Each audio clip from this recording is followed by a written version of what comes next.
Hello विजिलेंट्स। Ancient civilisation में छोटे छोटे टेरिटरीज हुआ करते थे जिनको मोनार्क और किंग क्वीन कंट्रोल करते थे।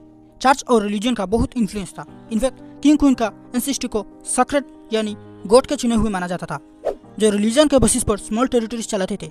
ज्यादातर पॉपुलेशन होमोजेनस यानी एक ही रिलीजन, कल्चर और ट्रेडिशन फॉलो करते थे। डाइवर्सिटी ना के बराबर थे, इसलिए कोई प्रॉब्लम नहीं होता था इन चीजों को लेकर। लेकिन जब जमाना गुजरता गया, टेरिटरीज भी बड़ा होता गया और लोगों में डाइवर्सिटी भी बढ़ता गया। मॉडर्न एज में फिलोसोफर्स रिलीजन और गवर्नमेंट दोनों को सेपरेट करने लगे, जिसे हम सेकुलरिज्म कहते हैं। अभी अगर कॉमन सेंस से देखें तो स्टेट के साथ रिलीजन की वैसे कुछ काम नहीं है। स्टेट को सिर्फ टैक्स कलेक्ट करना, राइट्स प्रोटेक्ट करना, सिक्योरिटी देना और एक्सटर्नल थ्रेट से डिफेंड करने का काम है। लेकिन क्या आपको पता है, अभी more than 80 countries constitutional religious या अनऑफिशियली रिलीजियस है। कुछ कंट्रीज तो सिर्फ कॉन्स्टिट्यूशनली रिलीजियस है, लेकिन एक्चुअली में रिलीजन के बेसिस पर कोई डिस्क्रिमिनेशन नहीं करते हैं, जैसे श्रीलंका और Bangladesh. Sri Lanka constitutionally Buddhist country है, लेकिन कॉन्स्टिट्यूशन में ही मेंशन है श्रीलंका में कोई रिलीजियस डिस्क्रिमिनेशन नहीं हो सकता। वैसे ही बांग्लादेश तो कॉन्स्टिट्यूशनली रिलीजियस है, लेकिन रिलीजियस डिस्क्रिमिनेशन नहीं मानते हैं। इनफैक्ट ऐसे बहुत सारे कंट्रीज है। ऐसे में ये सवाल उठता है कि अगर रिलीजियस डिस्क्रिमिनेशन नहीं है तो फिर ऑफिशियली रिलीजियस कंट्री का मतलब क्या है? और अगर रिलीजियस बेसिस पर डिस्क्रिमिनेशन है तो फिर कंट्री में डाइवर्सिटी क्यों है? जोर से अदर रिलीजन के ऊपर अपना डिस्क्रिमिनेटरी लोग क्यों थोपते हो? और अदर्स में सिर्फ रिलीजन ही नहीं, एथिस्ट भी है। इनके लिए भी पूरे कंट्री को डिविजन कर देना चाहिए। इसका मतलब समझ रहे हो? हर डाइवर्सिटी के लिए एक एक कंट्री और लास्ट में एक एक गॉड, एक एक कंट्री।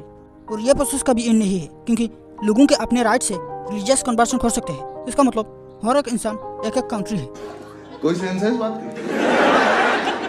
ऐसे बात की कोई सेंस नहीं है। इसलिए रिलीजियस कंट्रीज जो रिलीजियस बेसिस पर डिस्क्रिमिनेशन करता है, ये नॉनसेंस है। और जिन कंट्रीज ऑफिशियली रिलीजियस है लेकिन सारे रिलीजन्स, कल्चर और डाइवर्सिटी को इक्वल ट्रीट करते हैं, तो जाहिर सी बात है इनमें तो सेंस है। लेकिन कंट्री को ऑफिशियली रिलीजियस डिक्लेयर करने में जो जस्टिफिकेशन देते हैं, इनमें कितना सेंस है, चलिए क्रिटिकली देख लेते हैं।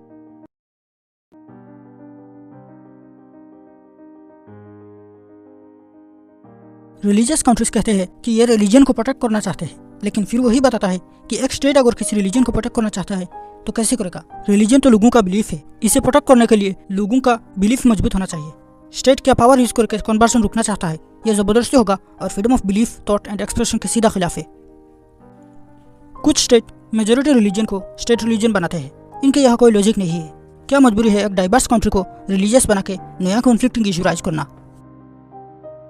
कुछ स्टेट हिस्टोरिकली रिलीजियस थे और इसलिए ऐसे ही रहने देते हैं, भगवान का दिया हुआ मानते हैं।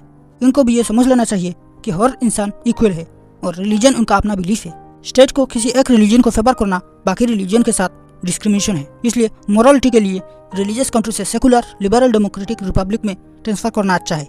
दोस्तों, कुछ कंट्रीज के लोग खुद चाहते हैं कि इनका कंट्री रिलीजियस बने, और यह ज्यादातर इनके फियर से आता है कि बाद में माइनॉरिटी रिलीजन के लोग कंट्री को कब्जा कर लेंगे और इनके रिलीजन को ऑफिशियल रिलीजन बना लेंगे। आप सोच सकते हो यह कितना नॉनसेंस है। ये लोग अपने ही कंट्री के इंस्टीट्यूशन पर भरोसा नहीं करते हैं।